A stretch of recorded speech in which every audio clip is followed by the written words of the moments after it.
হজ ফরজ কাদের উপরে? আল্লাহ তাআলা আয়াতি বলে দিয়েছেন, ওয়ালিল্লাহি আলান নাসি হিজ্জুল বাইতি মান ইসতাতাআ ইলাইহি সাবিলা। আল্লাহ তাআলার উদ্দেশ্যে বাইতুল্লাহর জিয়ারত মানুষের উপরে আবশ্যক। মান ইসতাতাআ ইলাইহি সাবিলা, রাহ খরচ, বাইতুল্লাহে আসা যাওয়ার যার উপরে সামর্থ্যবান, অর্থাৎ যিনি সামর্থ্যবান, বাইতুল্লাহে আসা যাওয়ার খরচ বাবদ এবং বাইতুল্লাহে অবস্থান করা অবস্থায় তার ফ্যামিলি সদস্য দেশে যারা আছে এদের চলাচলের জন্য যা কিছু দরকার, এই পরিমাণ যার কাছে থাকবে, নগদ অর্থ, টাকা পয়সা অথবা জায়গা জমি, তাহলে তার উপরে হজ ফরজ। এখানে ছোট্ট একটা মাসালা আমি সবাইকে বলে দেই, এই মাসালাটা সবাই মনে রাখবেন। হজ এমন একটা ফরজ বিধান, একবার যদি কারো উপর ফরজ হয়ে যায় সারা জীবনে তার এই ফরজ আদায় করতেই হবে। চাই ফরজ হওয়ার সাথে সাথে সে আদায় করুক অথবা পরবর্তীতে আদায় করুক, তার আদায় করতেই হবে। যখন তার উপরে হজ ফরজ হয়েছিল, মনে করেন গত 5 বছর আগে তার হজ ফরজ হয়েছিল, তখন হজ করতে তার টাকা খরচ হতো মনে করেন 3 লক্ষ টাকা। এরপরে এই 5 বছরে সে হজ আদায় করে নাই, 5 বছরে মাথায় গিয়ে তার কাছে টাকা নাই।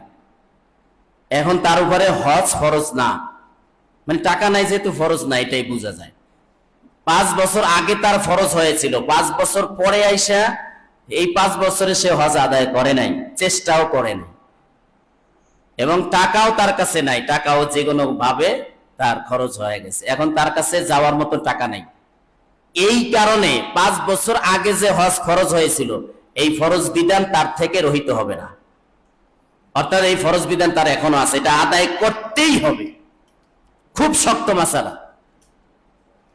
5 বছর আগে তার উপরে হজ ফরজ হয়েছিল, তার টাকাও ছিল, কিন্তু সে টালবানা করে যায় নাই, সে চিন্তা করছে পরে যাব, পরে করতে করতে করতে করতে এক সময় এসে টাকা শেষ হয়ে গেছে।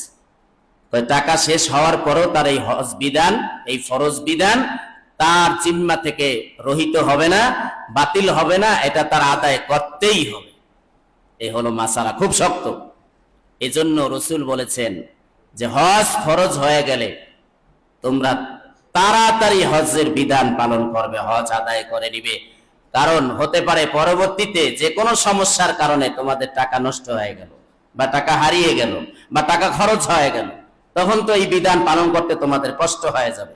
এজন্য হজ যদি কারো উপর একবার ফরজ হয়ে যায় তাহলে সারা জীবনে তার এটা আদায় করতেই হবে।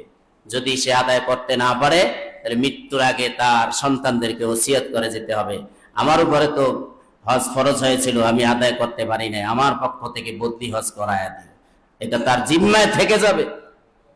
এজন্য যদি জানতে পারে যে তার পিতা মাতার উপর হজ ফরজ হয়েছিল কিন্তু করতে পারে নাই, তারা মারা গেছে, ওসিয়ত করে যায়নি, তাহলে সন্তানদের যদি টাকা পয়সা অর্থ করি থাকে, অথবা তার বাবার সম্পত্তির 3য় অংশ থেকে হজ করার মতো যদি তার এবিলিটি হয়, তাহলে সেই টাকা থেকে বদলি হজ করায়া দেওয়া, যাতে তার বাবা মা হজের বিধান পালন করার না করার যে গুনাহ, সেই গুনাহ থেকে যাতে আল্লাহ তাআলা তাদেরকে বাঁচায়া দেয়।